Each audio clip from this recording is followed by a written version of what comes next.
नमस्कार, स्वागत है आपका हमारे YouTube चैनल लक्ष्य शूटर्स में।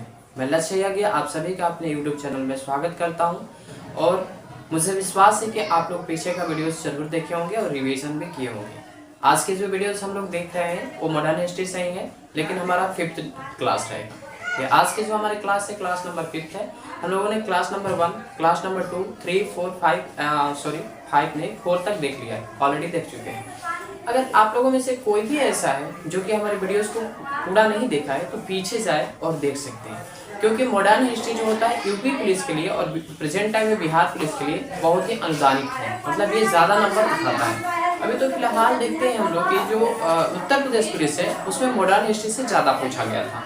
तो इसलिए मेरा आपसे रिक्वेस्ट रहेगा, आपसे मैं अनुरोध करता हूँ कि आप पहले पिछली क्लास को देखिए, उसके बाद न्यू क्लास को देखिए, ठीक है। तो अगर हमारी वीडियोस आपको अच्छी लगती है तो दूसरे लोगों को शेयर कर दीजिएगा और हमारी वीडियोस को लाइक जरूर कर दीजिएगा। आज के जो हम लोग टॉपिक पढ़ने वाले, जैसे कि मैंने पिछले क्लास में बता रखा था कि भैया क्या क्या चीज़ हुए, शिक्षा पे कैसी कैसी नीतियाँ आई, उन्होंने कैसे काम किया, उस चीज़ पे अभी हम लोग बात करेंगे, ठीक है। तो बात करने से पहले हम लोग 2 लाइन मोटिवेशन कर लेते हैं, उसके बाद हम लोग चलते हैं ऑन द बोर्ड और देखेंगे कि आज का हम लोग के क्लास में क्या क्या पढ़ना है। अपनाना भी सीखो, ठुकराना भी सीखो। अपनाना भी सीखो, ठुकराना भी सीखो, जहाँ इज्जत नहीं वहां से उठकर जाना भी सीखो।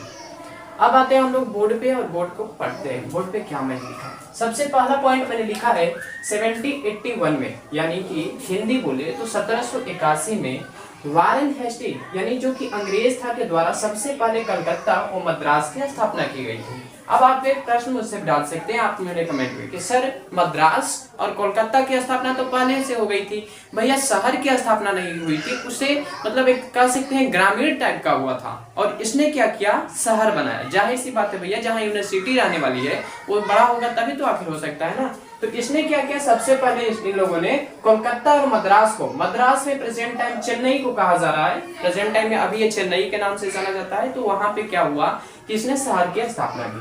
फिर अगला 1791 में यानी 10 साल बाद जोवाथन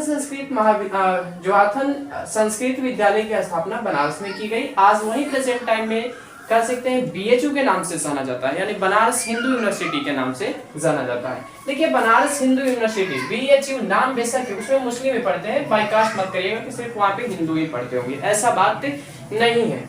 अगला देखिए थर्ड पॉइंट है अधोमुखी निस्यंदर। अब ये देखिए इसको समझना है कि ये क्या है। तो देखिए आज जो लोग कहते हैं ना कि हमें ब्राह्मणों ने नहीं पढ़ने दिया, बल्कि ब्राह्मणों ने नहीं, आपको अंग्रेजों ने नहीं पढ़ने दिया, ऐसा बोलिए। प्रेजेंट टाइम में जितने लोग कहते हैं कि हमें ब्राह्मण लोग नहीं पढ़ने दिए थे, ये गलत बोलते हैं, क्योंकि अंग्रेजों ने एक नीति लाई थी जिसका नाम था अधोमुखी निस्यंदन। इसमें क्या हुआ था, उसने कहा हुआ था कि समाज के उच्च वर्गों को पढ़ाओ, उच्च वर्ग में ब्राह्मण क्षत्रियों को पढ़ाओ और ये दूसरे को पढ़ा देंगे। बात यहाँ से थोड़ा सा डिस्टर्ब होती है कि ये लोग फिर से जब पढ़ लिए तो भाई जाहिर सी बात है हम पढ़ लेंगे, हम बड़े हो जाएंगे, तो किसी किसी को घमंड आ जाता है, मतलब कुछ घमंड में हो जाता है। तो वैसा ही यहाँ भी देखने को मिल गया। नहीं तो सबसे पहले इसमें अंग्रेजों ने ही कहा था कि सबसे उच्च वर्गों को पढ़ाओ। फिर 1880 में यानी हिंदी बोले तो 1818 में एक चार्टर एक्ट आया। अब इस एक्ट के तहत कहा गया कि शिक्षा पे प्रतिवर्ष 1 लाख रुपया खर्च किया जाएगा। देखिए उस टाइम ये 1 लाख रुपया ज्यादा था। आज के टाइम में आपको बता दूं, आज के टाइम में कहा गया है कि देश के जीडीपी का 18% शिक्षा पे खर्च किया जाएगा। यानी आप शिक्षा पे 18% का मतलब बहुत काफी पैसा हो जाता है। इसने कहा कि मतलब इसी एक्ट के तहत, अभी प्रेजेंट टाइम में ये एक्ट चल रहा है शिक्षा के ऊपर, ठीक है। तो इसी के एक्ट के तहत उस टाइम में क्या हुआ था, 1818 में ये कहा गया था कि भैया प्रेजेंट टाइम में 1 लाख रुपया प्रति वर्ष यानी कि हर वर्ष खर्चा करो शिक्षा पे, ठीक है। और अभी जो होता है जीडीपी का 18% शिक्षा पे खर्च होता है। आप गूगल करके या फिर जहां से भी आपको पता चल जाए वहां से करके देख सकते हैं। जीडीपी क्या होता है, कुछ लोगों को नहीं पता होगा, तो इसका मतलब होता है ग्रोस डोमेस्टिक जीडीपी प्रोडक्ट, ठीक है। इसको हिंदी में कहते हैं सकल घरेलू उत्पाद। इसका जितना भी पैसा होता है, अब मान लीजिए 1 करोड़ रुपया हुआ तो उसमें से आप 18 लाख शिक्षा पे खर्च करेंगे। जाहिर सी बात है उसमें 100 करोड़ 200 करोड़ ऐसे खर्च होता है, तो उसके अनुसार आप 18% क्या करेंगे भैया, शिक्षा पे देंगे, ऐसा मतलब नीति है। आगे पढ़ते आगे है लॉर्ड मैकाले। लॉर्ड मैकाले जो कि अंग्रेज था, उसने मैकाले मिनट्स यानी 1835 में भारतीय शिक्षा पर पहली समिति थी, जिसमें कहा गया था कि बच्चों को कला यानी कि आर्ट, इंग्लिश बोले तो इसको आर्ट कहा जाता है, विज्ञान अर्थात मतलब साइंस की शिक्षा दो और उच्च वर्ग की शिक्षा अंग्रेजी में होनी चाहिए। मतलब इसने यहाँ से कह दिया था कि भैया जो आपकी उच्च वर्ग की शिक्षा है ना, उच्च वर्ग की शिक्षा का मतलब देखो, जो आपके सेकेंडरी लेवल है उसकी जो एजुकेशन है उसको इंग्लिश में रखो। प्रश्न यहाँ पे आप उठा सकते हैं कि सर आखिर आपने पिछली वीडियोस में भी पढ़ाया था उच्च शिक्षा को इंग्लिश में दो, तो ऐसा अंग्रेज क्यों चाहते थे?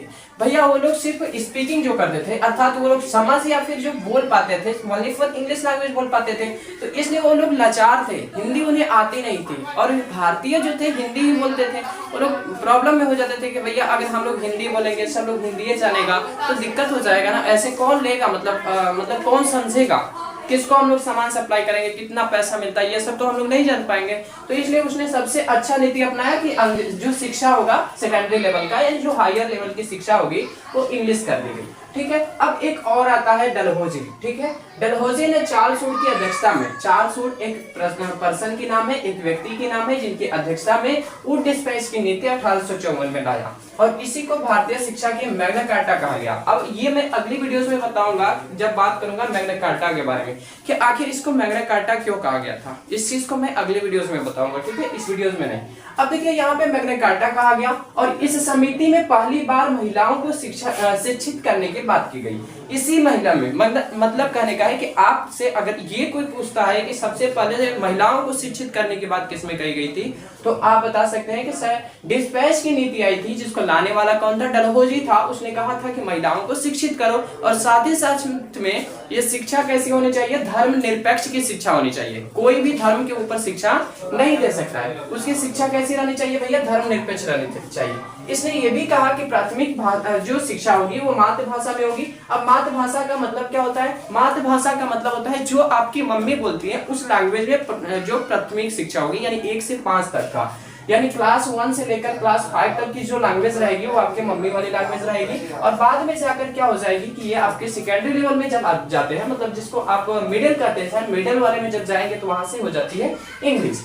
में 2 और विश्वविद्यालय की स्थापना की गई। अब देखिए यहाँ से ही मातृभाषा में दो का मतलब उसने कहा था कि जो शिक्षा है उसको मातृभाषा में यानी कि मदर लैंग्वेज में दो। ठीक है, और यहाँ से ही स्टार्ट हो जाता है विश्वविद्यालय की स्थापना करना। देखिए मद्रास, बम्बे और कलकत्ता ये तीनों विश्वविद्यालय एक साथ बने हुए थे। कब स्थापित किए थे? 1857 में। फिर से यहाँ से आता है अब एक हंटर कमीशन 1882 से 83 में। ये भी शिक्षा पे बहुत अच्छा काम किया। शिक्षा देखिए जो चीज अच्छा था उसको अच्छा कहा जाएगा, जो चीज खराब था उसको खराब ही कहा जाएगा। ठीक है, तो हंटर कमीशन जो आया वो अच्छा था। और इससे पहले भी डलहौजी ने जो कहा कि सबसे पहले भैया महिलाओं को भी शिक्षित करो, महिलाओं को भी पार्टिसिपेट करो। आज देख रहे हैं महिलाओं कितना मतलब हर जगह पे महिला दिखती है। अगर महिला ऐसे ही दिखती रहे तो पता चलेगा कि पुरुष लोग खाना बनाएंगे और महिलाएं ड्यूटी करेंगे या नौकरी करेंगे। ठीक है, हंटर कमीशन 1882 से 1883। 1904 में विश्वविद्यालय अधिनियम आया, यानी कि जो विश्वविद्यालय यूनिवर्सिटी एक्ट था वो कितने में आया था? 1904 में आया था। इससे पहले कोई भी मतलब यूनिवर्सिटी नहीं एस्टेब्लिश हुए थे। इससे पहले एक यूनिवर्सिटी था जिसको मैंने बता दिया था, जवाहर संस्कृत विद्यालय। उसमें क्या किया गया था कि उसको आज प्रेजेंट टाइम में नाम चेंज करके यानी कि नाम बदलकर उसको हम लोग रख दिए हैं BHU या फिर बनारस हिंदू यूनिवर्सिटी। ठीक है, अब देखिए 1957 में शिक्षा वर्धा योजना आया। 1957 जो था शिक्षा वर्धा योजना आया, जिसमें ये कहा गया कि 7 वर्ष से लेकर 14 वर्ष की आयु के बच्चों को क्या किया जाएगा भैया? निःशुल्क शिक्षा दी जाएगी। निःशुल्क शिक्षा का मतलब होता है फ्री में शिक्षा दिया जाएगा, उनसे कोई भी एक पैसा कोई लेगा नहीं। मतलब उस चीज में कहा गया था कि हम लोग क्या करेंगे भैया? निःशुल्क शिक्षा देंगे, निःशुल्क प्रोवाइड करेंगे, उनसे कोई भी यानी कि 7 वर्ष से लेकर 14 वर्ष के बच्चों को किसी भी प्रकार की चाहे बुक हो चाहे कॉपी हो, ऐसा किसी भी प्रकार की कोई पैसा लगने वाली नहीं है। ये एक्ट आया, ये किस एक्ट में बात की गई थी? तो शिक्षा वर्धा योजना के तहत कहा गया था।